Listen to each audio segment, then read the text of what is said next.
Is your Samsung washer showing a UC error code?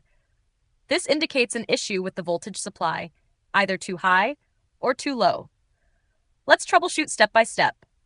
By the end of this video, you'll know how to address the problem or when to contact support. What does UC mean?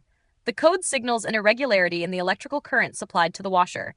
This could be due to overvoltage, low voltage, or wiring issues. First, check the power cord. Ensure it's securely plugged into a working outlet. Test the outlet with another appliance to confirm it's supplying power properly.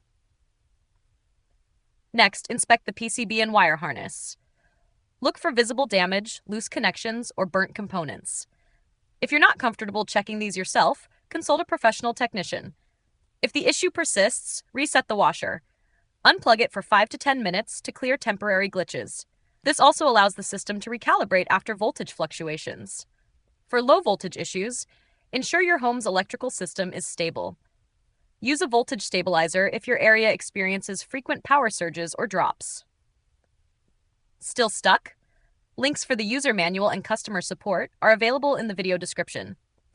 If this video helped, subscribe for more quick fixes. Have another issue? Let us know in the comments. We may feature it in a future video. Thanks for watching, and happy laundry day!